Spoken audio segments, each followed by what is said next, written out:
Imagine a plane so important that the entire US Air Force collapses without it. A plane that never fires a missile, never drops a bomb, and never enters combat. Yet every major mission, every bomber strike, every fighter patrol, every global operation depends on it. This is the KC-135 Stratotanker, a refueling jet from 1957, still flying today, and still a How did a 1950s Boeing design become the backbone of American air power? And why is it still going strong after nearly 70 years?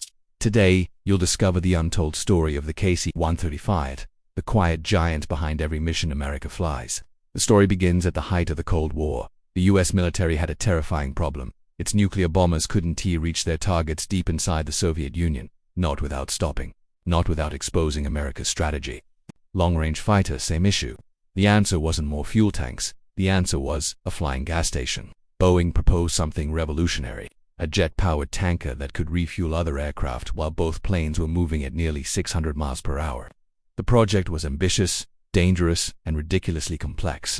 No one had ever made a system like this work reliably, but the Cold War didn't wait. The US needed global reach now, and so, the Air Force took a gamble that would change military aviation forever. The KC-135 was born.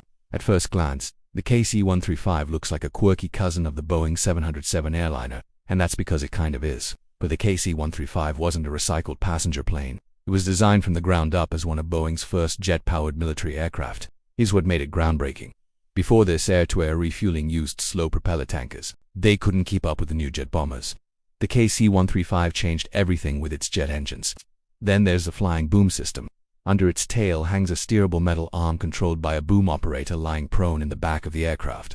Think of it like a robotic gasoline pump, but used at 30,000 feet, in turbulent air, between two planes flying faster than a race car. The KC-135 could also carry more than 200,000 pounds of fuel, enough to refuel multiple bombers or a dozen fighters in a single mission. It was reliable, fast, and exactly what America needed. Most people think fighter jets become powerful because of weapons, stealth, or advanced radar. But the truth is simpler. Without fuel, everything fails. Want to patrol oceans for hours? Refuel midair. Want to bomb distant targets? Refuel midair. Want to scramble jets to protect allies? Refuel midair. The KC-135 became the invisible backbone of every mission. It doubled bomber range, tripled fighter endurance, and made global strike capability possible. No KC-135 means no worldwide air force. During the Cold War, they even established tanker routes across the planet, creating an invisible network of refueling points. The KC-135 didn't just extend range, it gave the US global presence. Refueling sounds easy. It is anything but. At 30,000 feet, even small turbulence can fling planes around like toys. The receiving aircraft must fly within 30 feet of the tanker, closer than cars follow on a highway. The boom operator then extends the arm and guides it into a tiny fuel receptacle. One wrong move, and the boom can tear metal or punch holes in the jet. And yet KC-135 crews have done this millions of times with unmatched precision. Every safe refuel is a miracle of training and skill. Here's the twist in the story. The KC-135 wasn't supposed to still exist. The KC-10 extender, introduced in the 1980s, was bigger and more capable, but too expensive and rare. Then came the KC-46 Pegasus, meant to replace the KC-135 entirely. But it was plagued by camera issues, boom problems, and software delays. The Pegasus will eventually take over, but not anytime soon. So what happened? The KC-135 just kept flying. It's cheap, durable, easy to maintain, and refueling crews trust it more than any tanker ever made. Some KC-135s flying today were built when Dwight Eisenhower was president, yet they still launch daily. The KC-135 has been part of every major US conflict since the 1960s in Vietnam. Bombers couldn't reach Hanoi without them. During Cold War nuclear patrols, B-52s remained airborne only because KC-135s topped them off. In Desert Storm, they flew more missions than any other aircraft fleet. And in Kosovo, Afghanistan, and Iraq, fighters and bombers depended on them every hour of every day. You know the phrase, America owns the sky? That's because the KC-135 keeps fighters in the air longer than any rival nation.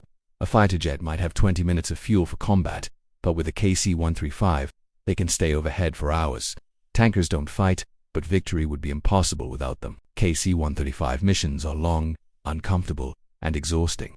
The cockpit is cramped, the noise is relentless, and the aircraft shakes like a vintage pickup truck. Boom operators lie face down for hours, staring out a small window, controlling the boom with hand grips. But ask any KC-135 crew member and they'll tell you, Every fighter in the sky is alive because of us. Every bomber mission starts with us. Every operation depends on us. And they're right. Behind every heroic story of a fighter pilot or bomber crew is a KC-135 team making the mission possible. The KC-135 should be falling apart by now. Instead, it's stronger than ever. Major upgrades have transformed it. New CFM56 engines reduce fuel consumption, increase thrust, and cut maintenance dramatically. The old analog dials are gone, replaced by a digital cockpit with glass displays and modern navigation. The interior has better seats and updated safety systems, and the structure has been reinforced to handle decades more flying. These upgrades turned a Cold War relic into a 21st century machine. Despite new tankers entering service, the Air Force has made one thing clear. The KC-135 will still fly well into the 2040s. Think about that. By then, some airframes will be nearly 90 years old. But the Air Force simply can't get rid of them. There aren't enough replacements. KC-135s are too reliable, and crews trust them more than any new tanker. As long as America needs long-range power, the KC-135 will remain essential, refueling F-35s, B-21 stealth bombers, drones, and allied aircraft. The F-22 may retire early, the F-16 is aging fast, and the B-1 is fading. But the KC-135, it's still going strong, because its mission refueling never goes out of style. It has a simple, proven design, a rugged frame, and a mission that every other aircraft depends on. Sometimes, the best aircraft isn't the most advanced. Sometimes, it's the one that just never quits.